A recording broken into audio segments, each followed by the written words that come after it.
Assalamualaikum warahmatullahi wabarakatuh. Om Swastiastu. Namo Buddhaya. Rahayu, Rahayu, Rahayu. Semoga panjenengan sedoyo sing lagi rawuh ing video iki, senantiasa pinaringan keselamatan, ketenangan pikiran, dan dijauhkan dari rasa iri lan dengki manusia. Sebelum kita masuk ke pembahasan yang cukup dalam malam ini, tulis satu kata di kolom komentar, Rahayu, sebagai tanda panjenengan membuka hati untuk menerima wejangan dan pengetahuan dari para leluhur Jawa. Karena kata sesepuh dulu, ilmu sing mlebu tanpa pamit, ora bakal oleh panggonan ing ati. Wejangan yang masuk tanpa niat, tidak akan menemukan tempat di hati. Panjenengan pernah nggak merasa, hidup panjenengan sering diperhatikan orang lain, meskipun panjenengan tidak pernah minta untuk diperhatikan? Kadang ada yang kagum, ada yang menghormati, tapi tak sedikit juga yang diam-diam menaruh rasa iri, tanpa sebab yang jelas, tanpa panjenengan melakukan apa-apa, hanya karena panjenengan bisa tetap berdiri, meski perjalanan tidak mudah.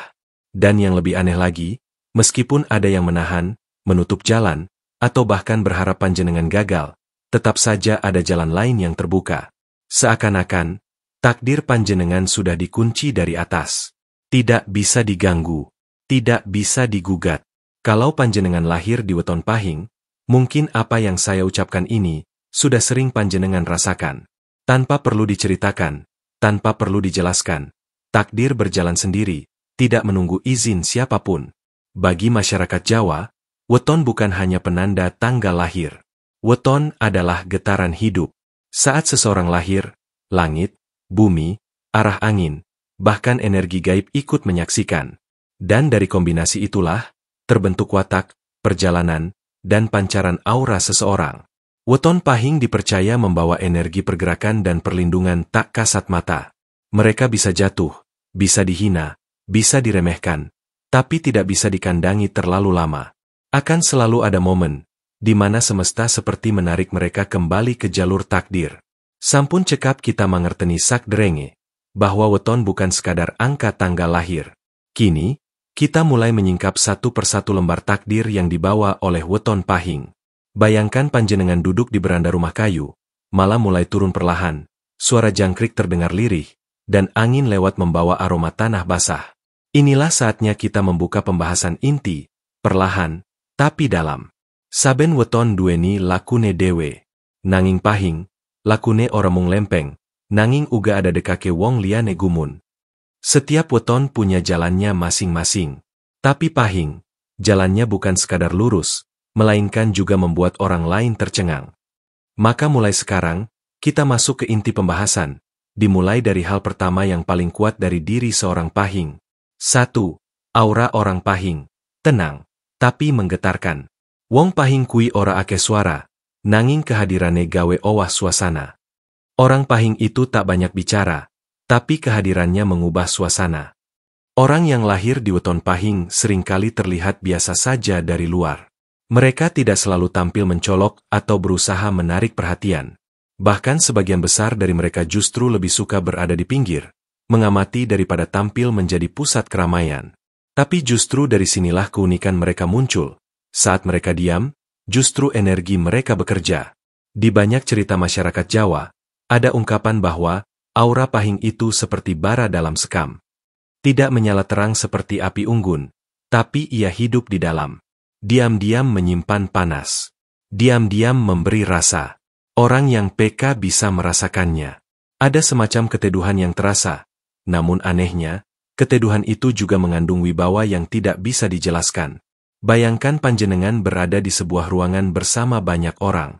Semua bicara, semua tertawa. Semua mencoba menguasai suasana. Tapi begitu seorang pahing masuk, tanpa perlu bicara, suasana seperti bergeser sedikit. Ada yang tiba-tiba merendahkan nada suaranya. Ada yang merasa perlu menyesuaikan sikap. Bukan karena mereka takut, tapi karena ada getaran halus yang membuat mereka secara tidak sadar menghormati. Energi ini bukan kesombongan. Justru sebaliknya, lahir dari ketulusan hati orang pahing yang tidak suka pura-pura. Mereka tidak pandai menjilat, tidak suka drama, tidak tertarik menjadi tokoh utama hanya demi tepuk tangan. Mereka hanya ingin berjalan sesuai jalannya sendiri. Namun justru karena kejujulannya itulah, banyak orang yang merasa tertelanjangi, saat berada di dekat mereka. Orang yang hidupnya penuh kepura-puraan merasa tidak nyaman dengan tatapan tenang Pahing. Karena tatapan itu seakan berkata, "Aku ora butuh endlok aktingmu, aku wis ngerti." Dan disitulah, benih iri mulai tumbuh. Sebaliknya, mereka yang hatinya bersih justru merasa nyaman berada di dekat energi Pahing. Merasa aman, merasa ada keteduhan yang memeluk. Inilah kenapa orang Pahing sering dijadikan tempat curhat, tempat pulang secara batin, meski tidak diminta. Banyak yang datang kepada mereka hanya untuk sekadar duduk diam, tanpa kata-kata, tapi merasa tenang. Ora kabeh sing meneng kui orang gak tekake. Kadang, meneng iku tanda yen atine lagi nyimpen ake sing ora perlu diomongake. Tidak semua yang diam itu tidak peduli. Kadang, diam adalah tanda bahwa hatinya menyimpan banyak hal yang tidak perlu diucapkan. Orang Pahing selalu dianggap berbeda, tanpa ia berusaha menjadi berbeda. Dan perbedaan itulah yang menciptakan dua reaksi dari dunia, kagum, atau iri. Kita sudah menyentuh tentang aura orang Pahing, bagaimana diamnya justru menjadi kekuatan. Sekarang, kita bergerak lebih dalam lagi ke hal yang paling sering membuat orang-orang di sekitar heran, bahkan iri tanpa alasan yang jelas. Kenapa ya? Hidupnya kayak selalu ada jalannya, padahal sudah banyak yang ingin menghalangi. Dan dari sinilah, kita masuk ke poin 2. 2. Jalan rezeki orang Pahing, meski dihambat, tetap mencari celah untuk mengalir. Kalau kita amati perjalanan hidup banyak orang yang lahir di weton Pahing, ada satu pola yang hampir selalu muncul, mereka tidak pernah benar-benar kehabisan jalan. Mungkin bisa jatuh, bisa terpuruk, bisa kehilangan apa yang sudah susah payah dibangun, tapi tidak pernah benar-benar habis. Seolah ada kekuatan halus yang terus mendorong mereka untuk bangkit kembali. Orang Pahing tidak cepat puas, tapi juga tidak rakus. Ini yang jarang disadari banyak orang. Mereka memang ingin maju, ingin hidup lebih baik, tapi mereka tidak suka memaksakan sesuatu yang bukan jalannya. Mereka percaya, apa yang datang dengan paksa, tidak akan bertahan lama. Rezeki yang dicari dengan cara licik mungkin cepat datang, tapi cepat pula hilangnya. Sedangkan rezeki yang datang sesuai takdir, akan menetap dan membawa ketenangan. Rezeki kui ora mung perkara duit. Kadang, rezeki iku ati sing tenang lan langkah sing ora kesandhung. Rezeki itu bukan hanya soal uang. Kadang, rezeki itu adalah hati yang tenang dan langkah yang tidak tersandung. Banyak orang Pahing yang diam-diam rajin tirakat batin. Bukan tirakat yang diumumkan, bukan puasa yang dipamerkan, tapi laku batin yang tidak terlihat orang. Mereka bisa memilih tidak makan sesuatu bukan karena sedang diet, tapi karena di dalam hatinya ada rasa, aku ora kepengin rebut hak wong liya. Dan kesadaran kecil seperti itu, membuka pintu rezeki yang tidak disangka-sangka. Ketika menghadapi kegagalan, orang Pahing jarang mengeluh keras. Mereka mungkin terluka dalam diam, tapi mereka tidak suka lama-lama meratap.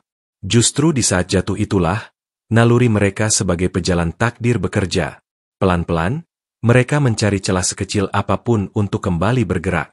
Dan di titik itulah, semesta seperti berkata, "Nah, iki pancen dalanmu." Kadang jalan rezeki mereka muncul dari tempat yang tidak masuk akal. Ada yang mendapatkan pekerjaan bukan karena lamarannya paling hebat, tapi karena ada seseorang yang tiba-tiba merasa cocok. Ada yang usahanya tiba-tiba laris setelah masa-masa sepi panjang tanpa ada penjelasan logis. Ada yang diselamatkan dari kebangkrutan hanya karena satu keputusan kecil yang bahkan diambil tanpa rencana. Itu bukan kebetulan. Dalam kepercayaan Jawa, dikenal istilah, mlaku ning sangkan paraning dumadi, berjalan menuju takdir asal kejadian. Artinya, ketika seseorang berjalan sesuai garis energi kelahirannya, semesta akan menyesuaikan jalan. Rezeki orang Pahing itu seperti air. Jika dihadang dari depan, ia tidak memaksa menembus. Ia akan pelan-pelan mencari celah kecil, merembes, lalu mengalir entah dari mana. Banyu yen dipepet watu, ora nesu, nanging golek dalan dewe. Air jika dihadang batu, tidak marah. Ia hanya mencari jalannya sendiri. Orang lain melihat ini sebagai keberuntungan. Padahal kenyataannya, itu adalah keteguhan hati untuk tidak berhenti meski jalannya ditutup. Kadang orang iri karena merasa, kenapa dia masih bisa terus hidup enak padahal sudah banyak hal menimpanya. Mereka tidak tahu bahwa kesabaran yang tidak diumumkan jauh lebih kuat dari motivasi yang teriak-teriak. Orang Pahing tidak butuh sorakan untuk bergerak. Mereka hanya butuh diam, merasakan, lalu melanjutkan langkah. Dan itulah mengapa rezeki mereka sering tepat waktu. Tidak terlalu cepat hingga membuat mereka sombong. Tidak terlalu lambat hingga membuat mereka putus asa. Datangnya pas, saat mereka butuh untuk melanjutkan hidup. Rezeki memang bagian penting dari perjalanan hidup. Tapi lebih dari sekadar rezeki, ada sesuatu yang lebih dalam dari diri Pahing, sesuatu yang tidak bisa dilihat dengan mata biasa, yaitu sikap batin mereka dalam menghadapi hidup. Dan itu membawa kita ke poin 3, watak spiritual Pahing, diamnya menyimpan tajam. Rezeki memang selalu menemukan jalannya bagi orang Pahing, tapi ada hal lain yang membuat weton ini semakin berbeda. Bukan hanya tentang apa yang mereka terima dari hidup, tapi bagaimana mereka menyikapi setiap hal yang datang. Karena yang membuat seseorang kuat bukan hanya keberuntungan, tapi cara ia menahan diri saat disakiti. Dan disinilah kita akan masuk ke pembahasan berikutnya. 3. Watak spiritual Pahing, diamnya menyimpan tajam. Sing meneng dudu TGC orang ngerti. Kadang wong meneng kui mung ora pengin nambah sambat marang jagat. Diam bukan berarti tidak tahu. Kadang orang yang diam hanya tidak ingin menambah keluhan di bumi. Orang Pahing dikenal sebagai pribadi yang tidak suka keributan. Jika mereka disakiti, mereka bukan tipe yang langsung membalas dengan kata-kata kasar. Justru sebaliknya, mereka memilih diam. Tapi hati-hati. Diamnya orang Pahing bukan diam kosong. Diamnya adalah diam yang mencatat. Mereka hanya tidak ingin merendahkan diri dengan cara yang sama seperti orang yang menyakiti mereka. Banyak orang salah paham, menganggap diamnya Pahing sebagai kelemahan. Tapi sesungguhnya, itu adalah bentuk kendali diri. Karena mereka tahu, tidak semua pertempuran harus ditanggapi. Ada kalanya, membiarkan semesta yang berbicara jauh lebih adil daripada adu mulut. Nalika atimu diserang, ojo balas nganggo nesu. Nesu ora nambah kuat, mung nambah celah. Ketika hatimu diserang, jangan balas dengan amarah. Amarah tidak menambah kekuatan, hanya menambah celah. Orang Pahing bisa tersenyum sambil menahan luka di dalam batin. Mereka bisa tetap tenang meski hatinya diguncang. Tapi jangan salah, ketenangan itu bukan berarti mereka tidak merasakan apa-apa. Mereka merasakan segalanya. Hanya saja mereka memilih untuk mengolah rasa itu di dalam, bukan melemparnya keluar. Jika orang lain melampiaskan sakit hati dengan marah, mencela, atau membuat keributan, orang Pahing justru lebih sering memilih untuk berjalan perlahan menjauh. Bukan karena takut, tapi karena mereka tahu, energi tidak perlu dihabiskan untuk menjelaskan diri kepada orang yang memang tidak ingin mengerti. Watak spiritual Pahing punya kekhasan, mereka tidak membalas dengan kata, tapi dengan peningkatan diri. Jika diremehkan, mereka bukan membabi buta, tapi diam-diam memperbaiki diri hingga waktunya tiba untuk membuktikan tanpa suara. Dan anehnya, keheningan mereka justru menciptakan rasa takut bagi orang yang pernah meremehkan. Karena orang yang diam tapi bergerak, lebih berbahaya daripada orang yang berteriak tapi tidak melangkah. Ada banyak kisah dari para sesepuh tentang orang berweton Pahing yang dianggap tidak punya potensi, tidak akan berhasil, atau dianggap kalah sejak awal. Tetapi setelah waktu berjalan, dunia berbalik. Mereka yang meremehkan justru menjadi saksi bagaimana orang Pahing bisa mengangkat hidupnya tanpa perlu menyombongkan diri. Wong Pahing yen wis mutuske mlaku, ora bakal mundur. Senadyan sepi, dheweke ora wedi. Orang Pahing jika sudah memutuskan berjalan, tidak akan mundur. Meski sendirian, mereka tidak gentar. Kesabaran mereka bukan kesabaran yang lemah. Kesabaran mereka adalah kesabaran seorang petarung yang memilih waktu dengan tepat. Mereka bukan tidak bisa marah. Mereka hanya menahan amarah sampai semesta ikut menyaksikan siapa yang benar dan siapa yang penuh pura-pura. Kita sudah bicara tentang aura, tentang rezeki, dan tentang watak batin yang tajam meski diam. Sekarang, ada satu pertanyaan penting. Kalau energi Pahing setenang itu, sekuat itu, sedalam itu, lalu kenapa masih banyak yang iri dan tidak suka padanya? Jawabannya akan kita buka perlahan. Di poin 4, kenapa banyak yang iri pada Pahing? Aura yang kuat, rezeki yang selalu menemukan jalannya, dan watak batin yang tenang tapi tajam. Semua itu membuat orang Pahing berdiri dengan caranya sendiri, tidak terburu-buru, tidak suka ribut, tapi tetap melangkah. Namun, dunia ini tidak selalu ramah pada mereka yang mampu berdiri sendiri tanpa banyak suara.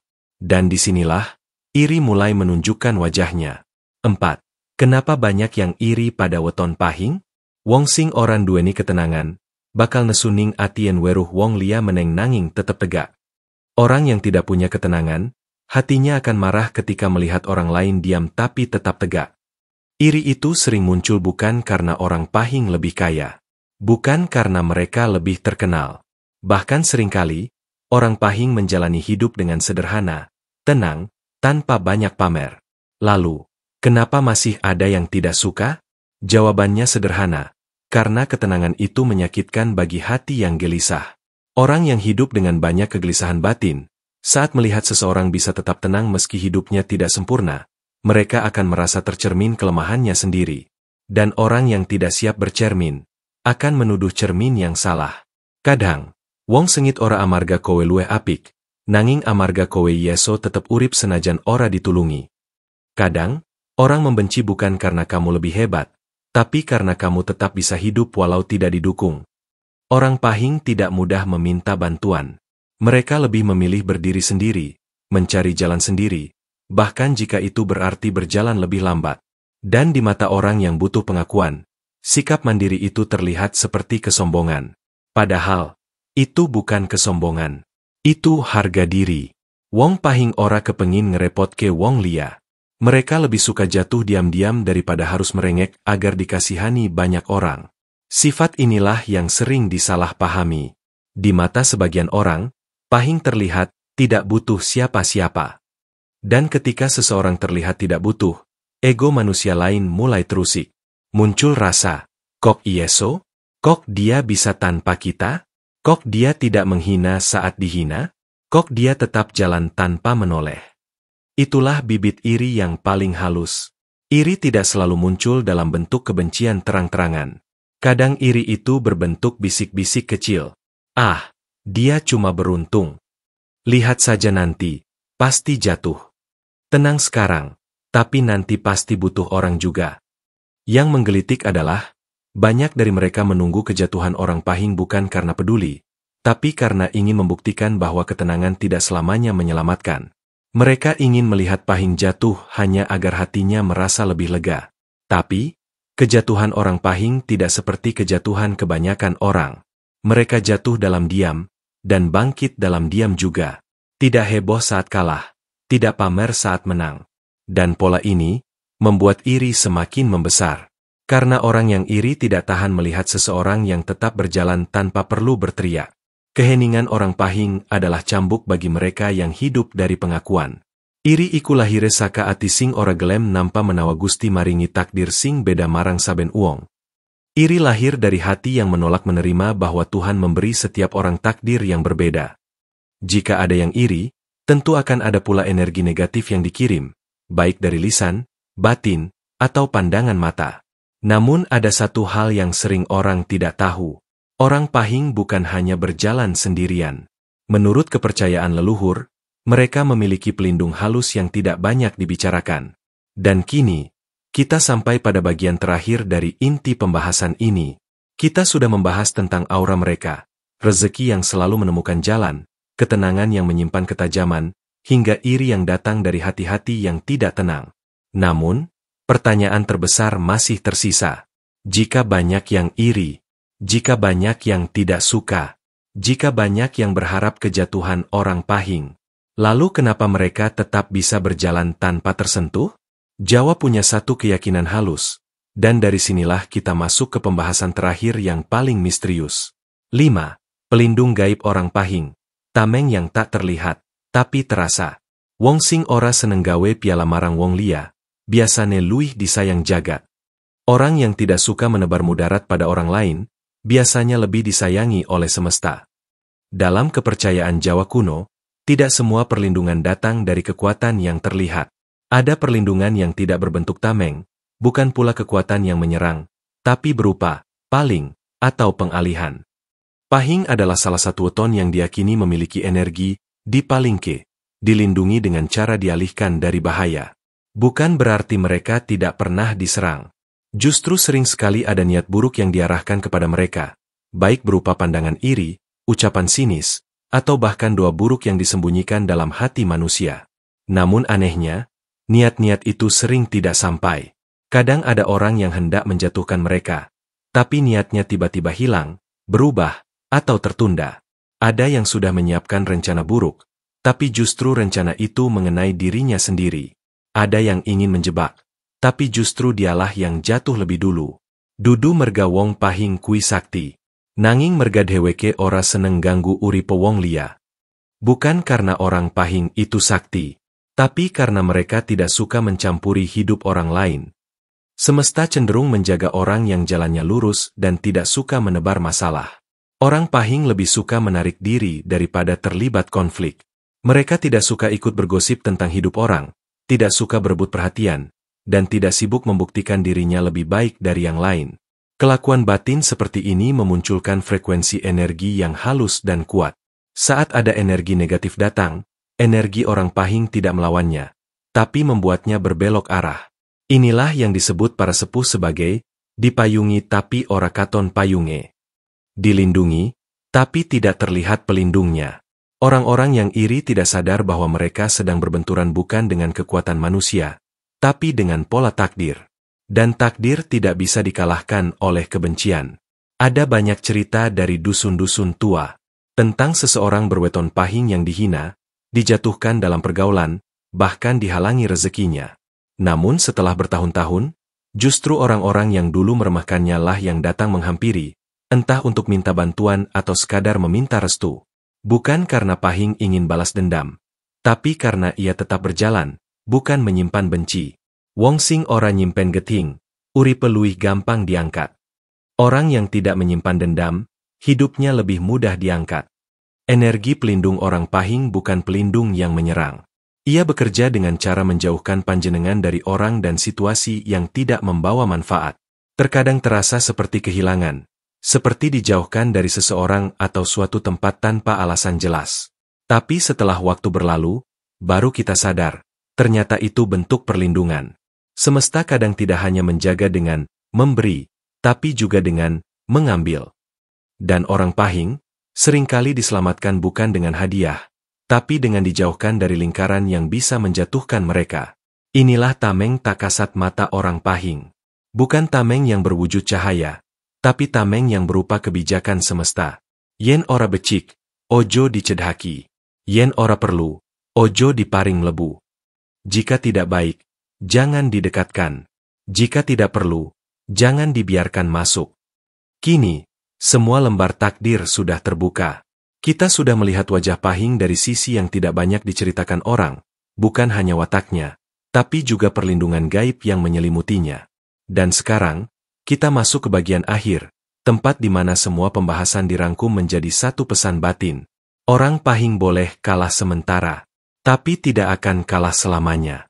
Karena kejatuhan bukan akhir, hanya bagian dari proses menuju tegaknya takdir. Ojo wedi yen ora ono sing dhukung. Wedi yen atimu mandhek sanajan takdirmu isi dawa. Jika panjenengan merasa masuk dalam energi ini, tulis di komentar, aku pahing, takdirku ora yeso digugat. Biar semesta tahu, panjenengan tidak hanya lahir, tapi juga sadar. Jika wejangan ini menyentuh hati panjenengan, klik like, tulis Rahayu sebagai doa. Subscribe supaya tidak ketinggalan wejangan weton berikutnya. Bagikan ke saudara atau teman yang lahir di weton pahing. Rahayu, Rahayu, Rahayu. Sampai bertemu di wejangan berikutnya.